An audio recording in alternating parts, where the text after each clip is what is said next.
السلام علیکم ورحمۃ اللہ وبرکاتہ۔ الحمد للہ رب العالمین والعاقبۃ للمتقین والصلاة والسلام علی رسولہ الکریم۔ یا رب لک الحمد کما ینبغی لجلال وجہک وعظیم سلطانک۔ اللہم صل علی محمد وعلی آل محمد کما صلیت علی ابراہیم وعلی آل ابراہیم انک حمید مجید۔ اللہم بارک علی محمد وعلی آل محمد کما بارکت علی ابراہیم وعلی آل ابراہیم انک حمید مجید۔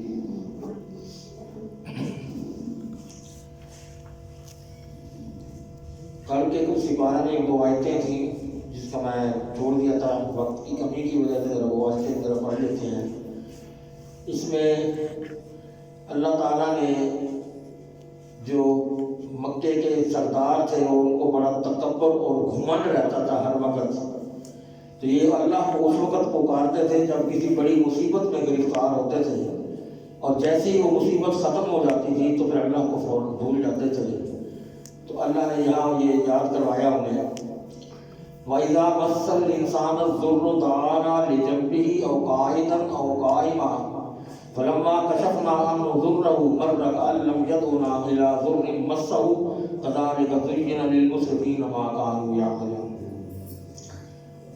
اور جب انسان کو کوئی تکلیف پہنچتی ہے تو وہ پہلو کے بل لیٹا ہو، بیٹھا ہو، کھڑا ہو، ہمیں پکارتا ہے کہ اللہ ہمیں اس تکلیف سے نجات دے۔ اور جب ہم اس تکلیف کو دور کر دیتے ہیں تو ایسے منہ پھیر کے چل دیتا ہے جیسے اس نے ہمیں کبھی اس تکلیف کی وجہ سے پکارا ہی نہیں تھا۔ تو اس طرح حد سے بڑھنے والوں کے لیے ہم مزین کر دیتے ہیں ایسا عمل ان کے لیے، ایسا عذاب ان کے لیے، ایسا دکھ ان کے لیے جو وہ کرتے رہے ہیں، جس کے پاداش میں ان کو یہ تکلیف ہم پہنچائیں گے۔ ایک اور جگہ ہے وَإِذَا أَذَقْنَا النَّاسَ رَحْمَةً مِّن بَعْدِ ضَرَّاءَ مَسَّتْهُمْ إِذَا لَهُم مَّكْرٌ فِي آيَاتِنَا قُلِ اللَّهُ أَسْرَعُ مَكْرًا إِنَّ رُسُلَنَا يَكْتُبُونَ مَا تَمْكُرُونَ۔ اور جب ہم لوگوں کو کوئی رحمت چکھاتے ہیں، کسی تکلیف کے بعد جب انہیں سکھ دیتے ہیں، جو تکلیف ان کو پہنچی ہوئی تھی وہ ختم کر کے ان کو جب سکھ دکھاتے ہیں تو اچانک ان کے لیے ہماری آیات کے بارے میں کوئی نہ کوئی چال نکالو، کوئی ہیلا مارنا شروع کر دیتے ہیں۔ تو کہہ دیجیے اے محمد، اللہ تعالیٰ چال میں زیادہ تیز ہے، تم سے زیادہ تیز ہے، جو تم سمجھتے ہو، جو تم مکر کرتے ہو، اللہ زیادہ تیز ہے اس میں۔ اور وہ بے شک ہمارے جو بھیجے ہوئے ہیں، جو تمہارے ساتھ موجود ہیں، وہ لکھ رہے ہیں سب کچھ۔ ان رسلنا یکتبون، وہ ہمارے بھیجے ہوئے جو فرشتے ہیں جو تمہارے ساتھ ہر وقت موجود ہیں، وہ لکھ رہے ہیں سب کچھ۔ ما تمکرون، جو چالیں تم چل رہے ہو۔ ان دو آیتوں کی ہم غور کریں تو کیا ہم اس کے مرتکب نہیں ہو رہے کہ ہم اس وقت رب کو تو بہت یاد کرتے ہیں جب ہمیں کوئی بہت بڑی مصیبت آ پڑتی ہے، ہم پریشان ہوتے ہیں، اللہ ہماری تکلیف دور کر، اللہ ہماری تکلیف دور کر۔ اور جب تکلیف دور ہو جاتی ہے تو ہم اپنی اس خوشیوں میں اس طرح مگن ہو جاتے ہیں کہ اللہ کو بھول جاتے ہیں جیسے ہم نے اس کو کبھی پکارا ہی نہیں تھا۔ تو ایسا نہیں ہونا چاہیے۔ ہمیں فی السراء والضراء، دونوں ماحول میں خوشی ہو یا غمی ہو، اللہ کو نہیں بھولنا چاہیے۔ اللہ کا یاد، اللہ کے شکر ہر حال میں اپنے دل میں بسائے رکھنا چاہیے۔ پھر یہاں اس میں تھوڑا سا حضرت نوح علیہ السلام کا ذکر ہے، موسیٰ علیہ السلام کا ذکر ہے کہ کس طرح انہوں نے قوم کو دعوت دی اور کس طرح وہ ان کے ساتھ قوم نے سلوک کیے، اس کا بھی سارا ذکر اس میں موجود ہے۔ لیکن اس سے بہتر تو ہم آج کے سپارے کی طرف چلتے ہیں جس میں ایک بہت زبردست قصہ اللہ تعالیٰ نے جو بیان فرمایا ہے اس کی تفسیر پڑھنے کی کوشش کرتے ہیں۔ 12واں سپارہ کی سورت ہود سے ہے، اس میں ہود چل رہی ہے۔ یہ اللہ کے نبی سیدنا ہود علیہ السلام کے نام پر اس کا نام رکھا گیا ہے۔ مکی سورت ہے، اللہ کے رسول کے قیام میں مکہ کے آخری دور میں نازل ہوئی۔ پچھلی سورت جو تھی وہ اللہ کے نبی حضرت یونس علیہ السلام کے نام پہ تھی، اور سابقہ سورت میں ان لوگوں کا ذکر تھا جو وحی اور قرآن میں شک کرتے تھے، اور سورہ ہود میں عقیدہ آخرت کی وضاحت اور ان لوگوں کا تذکرہ ہے جو آخرت کے برپا ہونے پر شک کرتے ہیں کہ آخرت قیامت نہیں آتی ہے، ایسی جو کوسلا مذاق ہے، جھوٹ ہے۔ اس میں اللہ تعالیٰ اپنا تعارف کرا رہے ہیں، جیسے پہلے بھی کرایا، ہر جگہ کراتے ہیں، تو اس میں بھی اس کی آیت شروع 12ویں سپارے کی پہلی آیت، وَمَا مِن دَابَّةٍ فِي الْأَرْضِ إِلَّا عَلَى اللَّهِ رِزْقُهَا وَيَعْلَمُ مُسْتَقَرَّهَا وَمُسْتَوْدَعَهَا كُلٌّ فِي كِتَابٍ مُبِينٍ۔ اللہ اپنی تعریف کو بیان کر رہا ہے، ذرا اس پر ہم غور کریں کہ زمین پر کوئی چلنے والا جاندار، کسی قسم کا بھی جاندار ہے، کیڑا ہے، مکوڑے ہیں، چونٹی ہے، انسان ہے یا حیوان ہے، جو کچھ بھی ہیں، درندے پرندے چرندے جو بھی ہیں، اللہ فرما رہا ہے وَمَا مِن دَابَّةٍ فِي الْأَرْضِ، زمین پر چلنے والا کوئی بھی جاندار، إِلَّا عَلَى اللَّهِ رِزْقُهَا، ایسا نہیں ہے کوئی ایسا جانور یا ایسا کوئی جاندار جس کا رزق اللہ نے اپنے ذمہ نہ لیا، اللہ نے اس کا رزق اپنے ذمہ لیا ہے۔ یعلم مستقرہا، اللہ یہ بھی جانتا ہے کہ وہ کہاں بیٹھا ہے، میں نے کیسے کہاں اس کو کب کس جگہ پہنچانا ہے، کہاں بیٹھا ہے، وہ مستودعہا، اور کس طرح پہنچانا ہے، اللہ کو اس کی جائے ٹھکانے کا بھی پتہ ہے اور اس کو کیسے دینا ہے یہ بھی پتہ ہے۔ ہم عام زندگی میں کہتے ہیں کہ اللہ پتھر کے اندر بھی کیڑے کو رزق دیتا ہے، یہ اس کی مثال بھی یہاں صادق ہوتی ہے کہ وہ پتھر میں کیڑا کہاں اندر چھپا ہوا ہوتا ہے، اللہ کو اس کا علم ہے، اللہ نے اس کو رزق پہنچانا ہے، تو اللہ کو اس کے ٹھکانے کا بھی پتہ ہے اور اس کو وہ ذریعہ بھی پتہ ہے کہ میں نے اس کو کیسے دینا ہے۔ یہ ساری چیزیں اللہ کی کتاب میں لکھ دی ہیں، ہم اس کو کیوں نہیں سمجھتے؟ اللہ اکبر۔ آگے پھر شرک سے توبہ کرنے کی دعوت ہے۔ مشرکین عرب آخرت کو دوبارہ زندہ ہونے کو جادو قرار دیتے تھے، جب وہ یہ سنتے تھے انبیاء سے کہ قیامت کو پھر ہم دوبارہ زندہ کیے جائیں گے، تو وہ کہتے تھے کہ جی یہ جادو ہے، ایسا تو ہو ہی نہیں سکتا کہ گیا مر گیا ختم ہو گیا۔ وہ کہتے تھے کہ جو یہ بات کہتے ہیں وہ جادو قرار دیتے ہیں، اور وہ بے وقوف تھے، کہتے تھے کہ اگر یہ رسول ہوتا تو اس کی نافرمانی تو ہم اتنی کر رہے ہیں تو ہم پر عذاب آتا، لیکن ابھی تک ہم پر عذاب نہیں آیا، اس کا مطلب یہ ہے کہ اللہ کا سچا رسول نہیں ہے۔ اس پر اللہ فرماتے ہیں وَلَئِن قُلْتَ إِنَّكُمْ مَبْعُوثُونَ مِن بَعْدِ الْمَوْتِ لَيَقُولُنَّ الَّذِينَ كَفَرُوا إِنْ هَذَا إِلَّا سِحْرٌ مُبِينٌ۔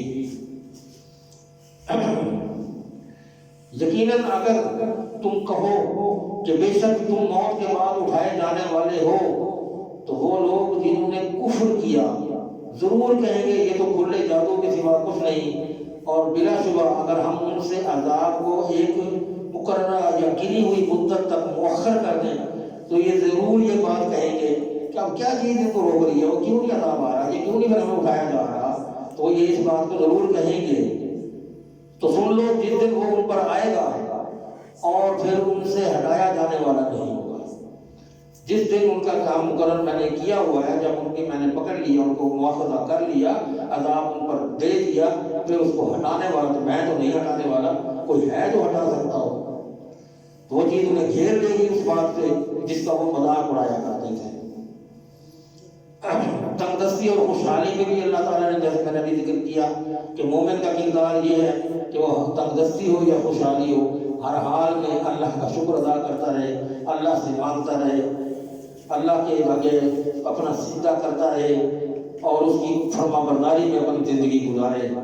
آگے ایک جگہ حضرت نوح علیہ السلام کا ذکر ہے کہ آپ کی عمر 950 سال، بلکہ اس سے زیادہ تھی، 950 سال تو آپ نے تبلیغ کی ہے، 950 سال تبلیغ کی ہے، اور تبلیغ کرتے کرتے کرتے کرتے جب تھک گئے پھر اللہ سے شکایت کی کہ اللہ میں نے انہیں دن کو بھی سمجھایا، شام کو بھی سمجھایا، رات کو بھی سمجھایا، میں نے ہر وقت ان کو تیرا پیغام پڑھ کر سنایا، لیکن یہ دس سے بس نہیں ہوئی، یہ نہیں مانتے۔ تو اللہ نے فرمایا کہ بس تو اب چھوڑ دے، اب تو ایک کام کر، کیا کرنا ہے جی؟ 950 سال تم نے لگائے اور قوم نہیں مانی، تو میں اس سے اب خود نکلوں گا، تم نے یہ کرنا ہے کشتی بناؤ، کیونکہ وہ پیشے کے لحاظ سے حضرت نوح علیہ السلام ترخان تھے، وہ لکڑی کا کام جانتے تھے، تو فرمایا کہ تو لکڑی کے کشتی بنا۔ کشتی کیسی بنانی ہے؟ وَاصْنَعِ الْفُلْكَ بِأَعْيُنِنَا، میری نگرانی میں کشتی بنا، میں بتاتا ہوں کیسے پھٹے جوڑنے ہیں، کیسے، کیونکہ وہاں جس جگہ یہ رہتے تھے وہاں تو کوئی پانی کا نام کا کوئی نہیں، پینے کو نہیں ملتا تھا، کشتی چلانے کا پانی کہاں سے آتا؟ تو اللہ نے فرمایا کہ وَاصْنَعِ الْفُلْكَ بِأَعْيُنِنَا، میں بتاتا ہوں کشتی ایسے بناتا تھا۔ حضرت نوح علیہ السلام کشتی بنانے میں مشغول ہو گئے۔ اب جو بستی کے لوگ سردار ادھر سے گزرتے تھے، حضرت جی کیا کر رہے ہو؟ کشتی بنا رہا ہوں۔ یہ کیا کرتی ہے؟ یہ پانی میں چلتی ہے، تو پانی کہاں سے لاؤ گے؟ وہ مذاق اڑاتے تھے، پانی کہاں سے لاؤ گے؟ پینے کو تو ملتا نہیں ہے، تم کشتی چلانے کے لیے پانی کہاں سے لاؤ گے؟ تو نوح علیہ السلام پورے یقین سے فرماتے تھے کہ پانی آئے گا، جو مجھے کشتی کا بنانے کا حکم دے رہا ہے تو پانی بھی تو وہی دے گا نا، اور یہ کشتی اس پر چلے گی۔ جس طرح تم ہمارے ساتھ مذاق کر رہے ہو، اس دن ہم تمہاری حالت دیکھ کر ہنسیں گے، دیکھنا پھر تمہارے ساتھ کیا ہوتا ہے۔ کشتی مکمل ہو گئی، اللہ نے عذاب کا وقت معین کر دیا اور نشانی قائم کر دیا کہ جب فلاں تنور سے پانی ابلے گا، فارت تنور، تنور سے جب پانی ابلے گا تو سمجھو میرا عذاب شروع ہو گیا۔ بس یہ نشانی ہے، اللہ نے نوح علیہ السلام کو یہ نشانی بتا دی۔ تنور سے پانی ابلنا شروع ہوا، سمجھ گیا کہ آ گیا پانی۔ تو اب نوح علیہ السلام کو حکم ہوا کہ تو ایسے اپنے مومن جو تیری بات ماننے والے ہیں، تیری اتباع کرنے والے ہیں، پیروی کرنے والے ہیں وہ، اور اپنے وہ اہل خانہ جو تیری بات کے ساتھ دینے والے ہیں وہ، اور ہر جاندار کا ایک جوڑا، جتنے بھی جانور ہیں، ایک نر اور ایک مادہ، ایک جوڑا، وہ ساتھ اپنے کشتی میں بٹھا لے۔ لیکن جو بندہ ایمان نہیں لایا تیرے پر، تیری بات نہیں مانی، اس نے میرا حکم نافرمانی میں ڈال دیا، ان کو نہ بٹھانا، چاہے وہ تیرے خاندان کا بندہ ہی کیوں نہ ہو، تیرے بیوی بچوں میں سے، تیری اولاد میں سے کیوں نہ ہو۔ اب جو نوح علیہ السلام کی بیوی تھی وہ مشرکہ تھی، اور ان کا بیٹا بھی تھا وہ بھی مشرک تھا، وہ ایمان نہیں لایا تھا۔ پھر جب آغاز ہوا، عذاب آیا، شروع ہوا، کشتی میں بٹھا لیا گیا، بیٹھ گئے۔ اب چلانی تو آتی نہیں تھی، ملاح تو تھے نہیں، تو وہ بیٹھ گئے اس میں۔ اب کیا کہتے ہیں کہ یہ کیا ہے، بسم اللہ مجریہا ومرساہا ان ربی لغفور رحیم، اللہ کے نام کے ساتھ میں اس میں بیٹھ گیا ہوں، سوار ہو گیا ہوں۔ اب یہ چلے گی کیسے، رکے گی کہاں، کس طرف اس نے مڑنا ہے، کیسے ہے، یہ وہ کرنے والا ہے، میں بیٹھ گیا ہوں، اس کا حکم ہے، اب یہ خود ہی چلے گی۔ اب وہ کشتی چل پڑی ہے، جا رہے ہیں، راستے میں دیکھتے ہیں کہ بیٹا جو ہے وہ پانی میں غوطے لگا رہا ہے، تو اس کو آواز دیتے ہیں، شفقت بکری عود کر رہی ہے، بیٹے یا بنی ارکب معنا، اے بیٹے آ جا ہمارے پاس، ہماری کشتی میں، یہ مومنوں کی کشتی ہے، اس میں سوار ہو جا، ولا تکن مع الکافرین، کافروں کے ساتھ نہ جا، چھوڑ دے کافروں کو، میری کشتی میں آ جا، یہ مومنوں کی کشتی ہے، اب یہی بچے گا۔ اللہ اکبر۔ قال صحابی الی جبل یعصمنی من الماء، کہنے لگے جی ابا جی یہ تیری کشتی کیا کرے گی، یہ کچھ نہیں کر سکتی، یہ تو ڈوب جائے گی، یہ پہاڑ دیکھ رہے ہو جو نظر آ رہا ہے، میں اس پہاڑ پر چڑھ جاؤں گا، یعصمنی من الماء، یہ مجھے پانی سے بچا دے گا، کتنا اونچا ہے یہ۔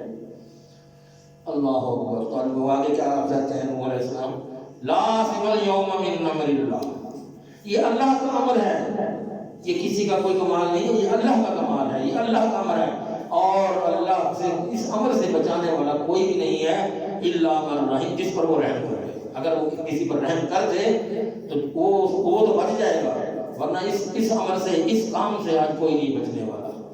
ابھی یہ بات ہو رہی تھی، وہ تو بالکل کافر ہوا تھا بیٹا، اور اتنی تکبر میں تھا، اللہ کو اس کا یہ تکبر بھی پسند نہ آیا، ایک تو ویسے ہی نہیں مجھے مانتا، پھر تکبر بڑا دکھا رہا ہے کہ یہ پانی تو ڈوب جائے گا، میں پہاڑ پہ چڑھتا ہوں، دیکھو کیسے بچ جاؤں گا۔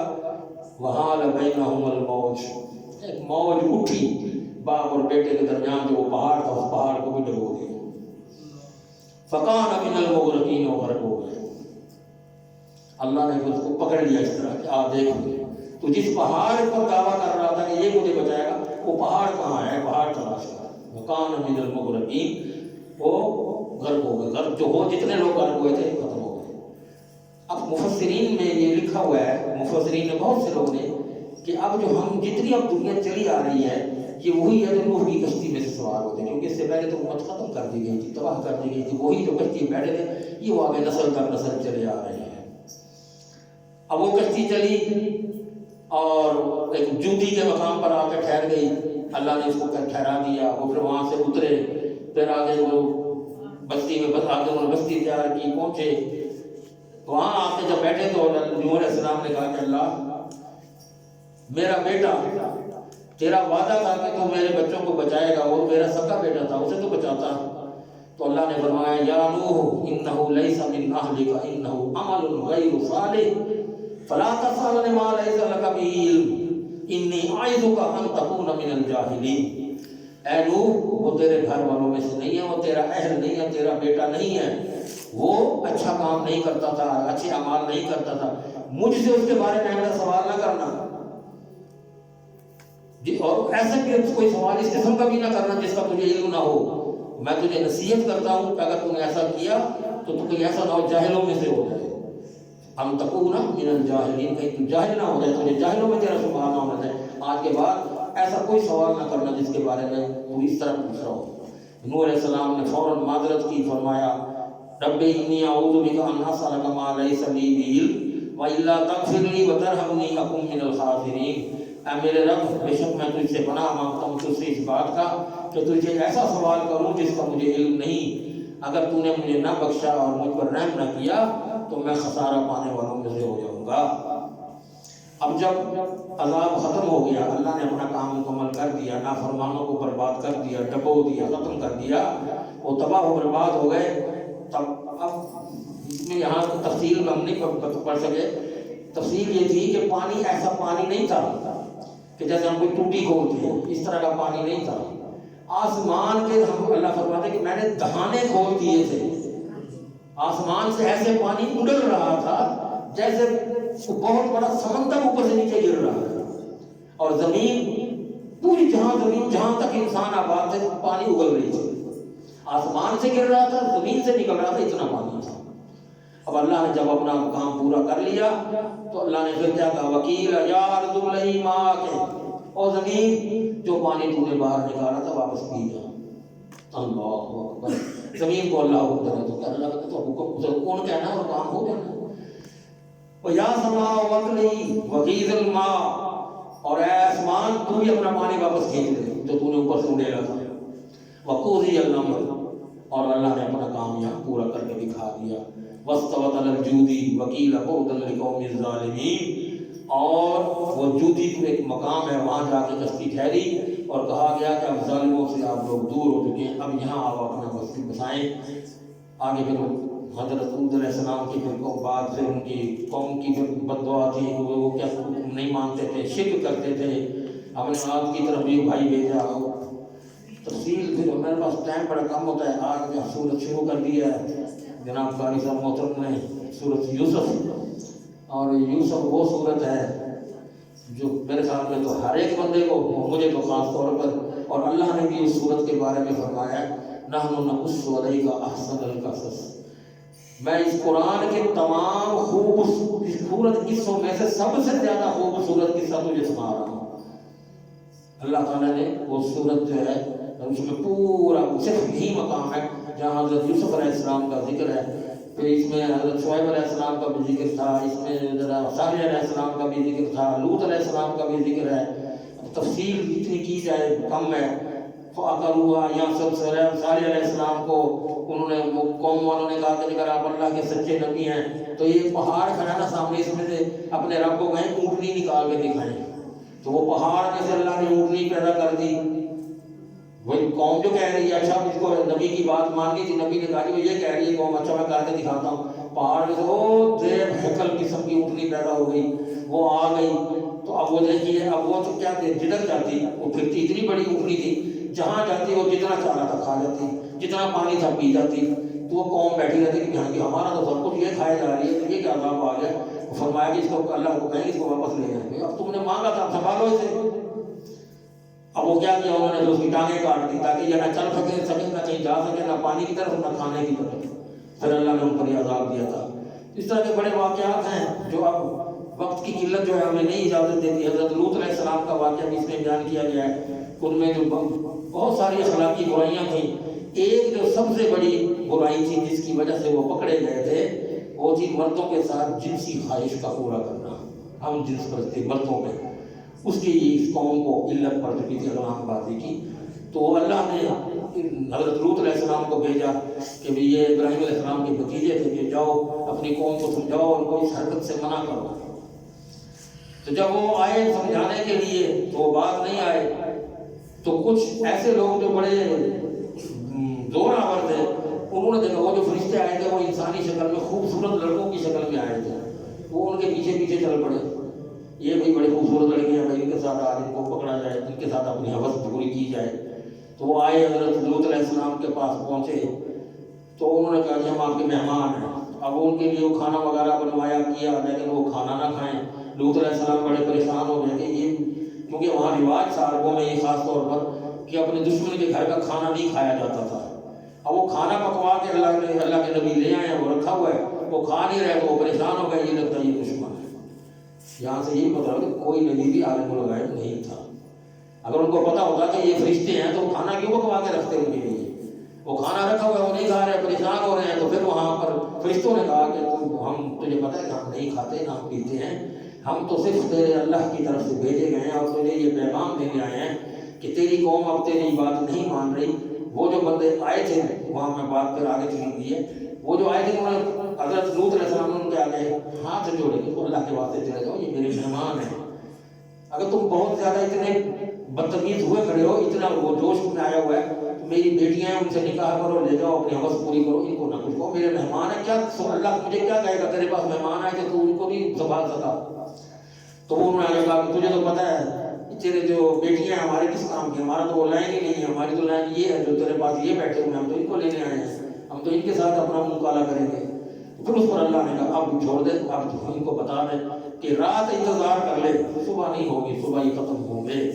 تو اتنے وہ تنگ آ چکے تھے قوم سے، اتنی سبکی ہو رہی تھی. تو فرمانے لگے الیس الصبح بھی قریب، یہ صبح کو ابھی کیوں نہیں کچھ ہوتا؟ اتنا میں تنگ آ چکا ہوں، یہ ابھی بھی پر عذاب آ جائے. تو اللہ کے نبی فرمانے لگے کہ صبح. تو اللہ نے کہا الیس الصبح بھی قریب، ابھی صبح ہونے والی ہے، کیوں کر رہے ہیں؟ تو جب وہ صبح ہو گئی فرمایا کہ تو چل پڑ، اپنے جو ماننے والے ہیں تیرے ان کو لے کے ساتھ چل پڑ، پیچھے مڑ کر نہ دیکھنا، پیچھے مڑ کر نہیں دیکھنا. وہ اپنی قوم کو اس طرح لے کے چل پڑے اور وہ جا رہے ہیں. تو اللہ نے اس بستی کو جہاں پر وہ ظالم لوگ آباد تھے جو اس بدکماش قسم کے، اللہ نے اس پوری بستی کی زمین کو اٹھایا اور ایک خاص مقام تک جہاں تک اللہ چاہتا تھا اسے لے گیا اور اسے پلٹا کر زمین میں واپس دبا دیا. وہ سارے کے سارے گھر کو گئے، وہ زمین کے اندر پتہ نہیں کہاں تک چلے گئے. اللہ نے اس پوری زمین کو وہاں سے اٹھایا، اتنے ٹکڑے ہو گئے. اللہ ہمیں معاف فرمائے، اللہ تعالیٰ ہمیں ان میں سے نہ بنائے. اللہ اکبر. شعیب علیہ السلام کا پھر جناب یہاں ذکر ہے، ان کی قوم کا کہ وہ ان میں کیا بیماری تھی. اب میں یہاں ایک ضمنی سی بات یہ کر دوں، لوط علیہ السلام کی بیماری سن لی، ان کی قوم کی بیماری سن لی. شعیب علیہ السلام کی قوم کو بیماری تھی کم تولنے کی، ہود علیہ السلام کی قوم کو بیماری کچھ تھی. اس طرح انبیاء، مختلف انبیاء کی جو اقوام تھیں انہوں نے مختلف قسم کی بیماریوں پر اپنا حلہ بول رکھا تھا. کوئی کم تولنے میں، کوئی جھوٹ بولنے میں، کوئی زنا میں، کوئی مختلف بیماریوں میں مبتلا تھے. پھر اللہ تعالیٰ انہیں کیا کرتے تھے، اس قوم کو تباہ و برباد کر دیتے تھے. یہ تھا ایک بیماری کا عذاب کہ کم تولنے والوں کو بھی عذاب ملا، جھوٹ بولنے والوں کو بھی عذاب ملا، اغلام بازی والوں کو بھی عذاب ملا. اب ہم ذرا اپنے گریبان میں تو جھانکیں، ہم کون ہیں؟ ان کو ایک بیماری کی سزا ملی، بدرجہ اتم ہم میں تو ساری بیماریاں عود کر چکی ہیں. کم ہم تولتے ہیں، جھوٹ ہم بولتے ہیں، وعدے کا پاس ہم نہیں کرتے ہیں، سیدھی راہ کو ماننے کو ہم نہیں تیار ہوتے ہیں. کون سی بیماری، کون سی نافرمانی ہے جو ہم سے نہیں ہو رہی سر؟ تو کیا ہم پھر اس سارے عذاب کے مستحق نہیں ہیں؟ وہ تو ایک جھوٹ پر، ایک کم توڑنے پر، ایک بیماری پر وہ جیسا ہو، تو ہمیں تو یہ ساری بیماریاں ہمارے اندر موجود ہیں، تو ہمیں تو یہ سارے عذاب ہم ملنے چاہیے. لیکن اللہ کے نبی صلی اللہ علیہ وآلہ وسلم نے اللہ سے التجا عاجزی کی تھی کہ اے میرے مالک میری قوم پر استحصالی عذاب نازل نہ کرنا، جس طرح کے پہلے امتوں پر سب پر عذاب آتا رہا ہے. یہ استحصالی کیوں کہ ان کو پھر اب ان کے بعد، میرے بعد ان کو بتانے والا کوئی نہیں آئے گا، ان کو کچھ سمجھانے والا، سکھانے والا کوئی نہیں آئے گا، تو ان پر استحصالی عذاب نازل نہ فرمانا. اللہ نے وہ وعدہ دیا ہوا ہے، وہ وعدہ دے کے میرے خیال میں وہ پھنس گیا کہ میں کیا کروں کہ جو کچھ ہمارے کرتوت ہیں، میں نقل کفر نہ باشد. مقصد صرف یہ ہے کہ وہ وعدہ نبھا رہا ہے. اب وہ کیا کرتا ہے، وہ تھوڑی تھوڑی ہمیں تکلیف پہنچاتا ہے، جھنجھوڑتا ہے. جیسے نیند سے، غفلت سے جگاتے ہیں نا کسی کو، تو اللہ کبھی زلزلہ بھیج دیا، کبھی سیلاب بھیج دیا، کبھی کوئی بیماری بھیج دی، جیسے بیچ میں کرونا آیا تھا، کبھی کوئی اللہ وہ چھوٹی چھوٹی تکلیفیں دیکھ کے وہ ہمیں یاد کراتا ہے کہ تم اپنے راستے سے ہٹ رہے ہو، تم جا رہے ہو۔ سورت جمعے میں جو پڑھتے ہیں جی، کیا وہ کہف، نہیں فجر میں سورۃ سجدہ کی آیت ہے، وَلَنُذِيقَنَّهُم مِّنَ الْعَذَابِ الْأَدْنَىٰ دُونَ الْعَذَابِ الْأَكْبَرِ لَعَلَّهُمْ يَرْجِعُونَ، کہ میں انہیں چھوٹے چھوٹے عذاب سے دکھاتا ہوں اس لیے لعلہم یرجعون، یہ میری طرف واپس لوٹ آئیں۔ تو یہ اس کے لیے ہے جناب کہ اللہ تعالیٰ انہیں ہمیں معاف فرمائے اور ہمیں سیدھی راہ کو قائم رکھنے کی، اس کو چلتے رہنے کی اللہ ہمیں توفیق عطا فرمائے۔ اللہ تعالیٰ نے ہلاک شدہ اقوام پر جتنی مر گئی ہیں ان کے سارے ان پر تذکرہ کرتے ہوئے اللہ پھر فرماتے ہیں یہ ان بستیوں کی خبریں ہیں، یہ نوح کی خبر تھی، یہ موسیٰ کی، یہ عیسیٰ کی، یہ لوط کی، یہ شعیب کی، یہ سارے انبیاء کی اور ان کی بستیوں کی، ان کے لوگوں کی خبریں میں نے تجھ تک یہ ساری پہنچا دی ہیں۔ یہ سورۃ ہود کی آیت نمبر 100 سے لے کر 103 تک یہ 3 آیتیں ہیں، یہ ساری اللہ نے بیان فرما دی ہیں۔ آگے جب سورۃ یوسف آ گئی ہے، مکی سورت ہے، مکہ میں رسول اللہ صلی اللہ علیہ وسلم اور دوسرے مسلمانوں پر جس طرح اپنے ہی عزیزوں اور رشتہ داروں نے ظلم و ستم کے پہاڑ توڑے، اس سے آپ بہت غمزدہ رہتے تھے، اور بعض اوقات مشرکین مکہ سے فرماتے تھے کہ رشتہ داری کی وجہ سے، دوستی کی سوا میں تم سے اس دعوت تبلیغ پر کسی اجرت کا سوال تو نہیں کرتا، تو میں تم سے کبھی کہتا ہوں کہ میں تمہیں جو کچھ بتا رہا ہوں مجھے اس کا کوئی معاوضہ بھی دو۔ ایسے ہی حالات میں کسی موقع پر سورۃ یوسف نازل ہوئی، اس میں آپ صلی اللہ علیہ وسلم اور آپ کے صحابہ کرام کے لیے تسلی دینا مقصود تھی کہ یہ بھی تو دیکھو، یہ بھی تو پیغمبر تھے، ان کے بھائیوں نے ان کے ساتھ کیا کیا تھا، ان کے ماں باپ کیا تھے، ان کے دادا پردادا، نبی ابن نبی ابراہیم کے بیٹے اسحاق کے بیٹے یعقوب کے بیٹے یوسف، ایک سلسلہ تھا نبوت کا۔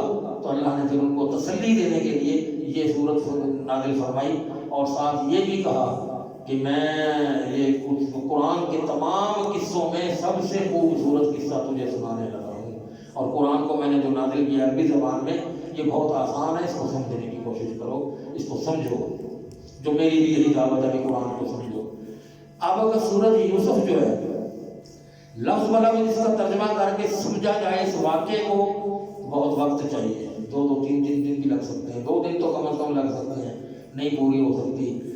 کم کیا جائے اس کا قصہ تو بات پوری نہیں ہو سکے گی، تو اس لیے میں کچھ تھوڑا سا اختصار کر کے آگے کوئی بات عربی کی آیتیں کہیں ضرورت پڑی تو سناؤں گا، نہیں تو میں اردو میں ہی آپ کو یہ واقعہ آپ پسند کریں گے اردو میں یا ساتھ ترجمہ کیا جائے، کس طرح چاہتے ہیں آپ؟ اچھا چلیں جی۔ حضرت یوسف علیہ السلام کو اللہ نے ایک معجزہ دیا تھا خوابوں کی تعبیر کا۔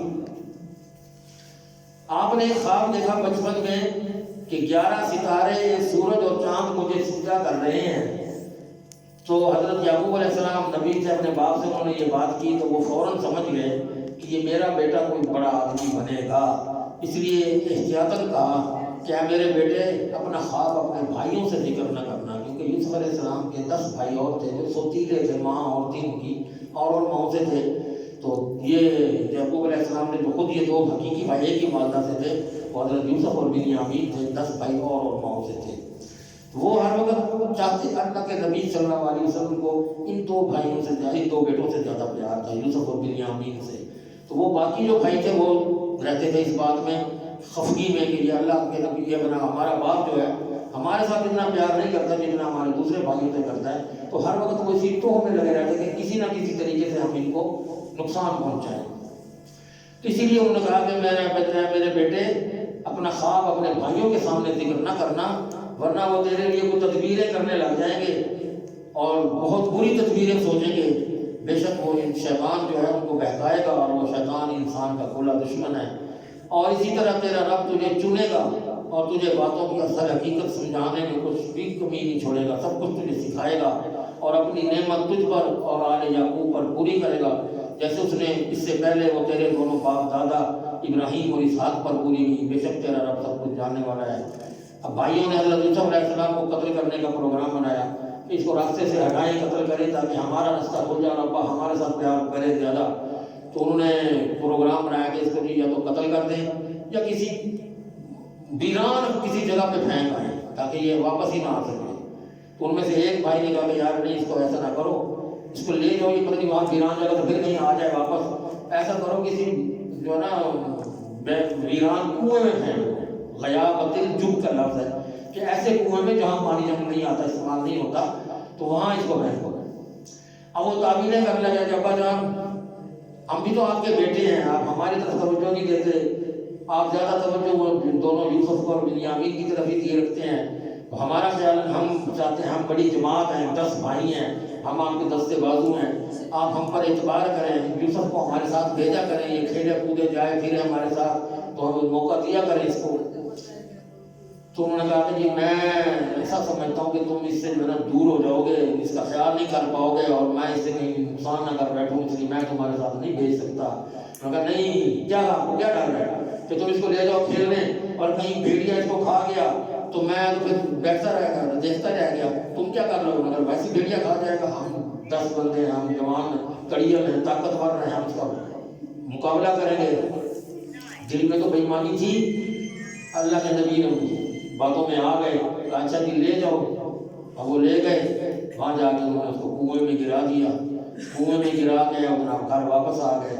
اب گھر آ رہے ہیں تو کیا کیا، وہ یوسف علیہ السلام کا کرتا اتار لیا، اس پہ جھوٹا خون لگا کے، اب وہ ڈنڈا لے کے تصور میں کرے نا، رات کو عشاء یبکون، روتے ہوئے بھائی ابا جان مارے گئے، ہمارا بھائی کو وہ یوسف کو بھیڑیا کھا گیا۔ بھائی کیسے کھا گیا؟ ہم کھیلنے کودنے گئے تھے، ہم بھاگ دوڑ ایک دوسرے کے ساتھ دوڑنے لگا رہے تھے، اس کو ہم نے اپنے سامان کے پاس بٹھایا ہوا تھا، ہم نے جوتے کپڑے رکھے ہوئے تھے کہ تو یہاں بیٹھ، ہم آپس میں دوڑ لگاتے ہیں، تو چھوٹا ہے ہمارے ساتھ نہیں بھاگ سکے گا، تو یہاں تو سامان کا خیال کر۔ ہم دوڑ لگاتے کھیلتے، جب واپس آئے تو بھیڑیا اس کو کھا چکا تھا، یہ دیکھیں اس کا کرتا ہے، اس کو خون بھی لگا ہوا ہے۔ اللہ اکبر، کرتے کو خون لگا دیا، کرتا پھاڑا بھی نہ۔ ایسا کمال بھیڑیا تھا جس نے پہلے کرتا اتارا پھر یوسف کو کھایا۔ اللہ اکبر۔ اب وہ دیکھا، اب یعقوب علیہ السلام نے کرتا بھی دیکھا، اب بات بھی سنی، تو کہا کہ بل سولت لکم انفسکم امرا، تم نے یہ جھوٹی بات گھڑ لی ہے، میرا دل نہیں مانتا۔ ایسا سیانا بھیڑیا مجھے نہیں سمجھ آتی کہ وہ کیسے کھا گیا، کرتا ثابت رہنے دیا اور اس کو کھا گیا، میں نہیں مانتا۔ فصبر جمیل، میرا صبر ہے، واللہ المستعان علی ما تصفون، میں اللہ سے مدد مانگتا ہوں، اللہ ہی میری مدد کرے گا، اور مجھے جو کچھ تم بیان کر رہے ہو اس جھوٹ کا وہ سامنے لے آئے گا، وہ تمہارا یہ سارا جھوٹ، مطلب یہ کہ تم جھوٹ بول رہے ہو، میرے پاس تو کوئی حل نہیں رہا، میں اللہ سے مدد مانگتا ہوں، اللہ ہی مجھے سامنے سب کچھ لے کر دے گا۔ اور وہ یوسف علیہ السلام وہاں کنویں میں ہے، اس کو باقی کل کریں گے انشاءاللہ، نماز پڑھیں گے، اللہ تعالیٰ ہم ہمت دے، توفیق دے، سنتے رہیں۔ واقعی یہ بہت بہت بہت علم والا قصہ ہے، بہت اللہ اکبر، اللہ توفیق دے کے ہم جزاک اللہ خیر۔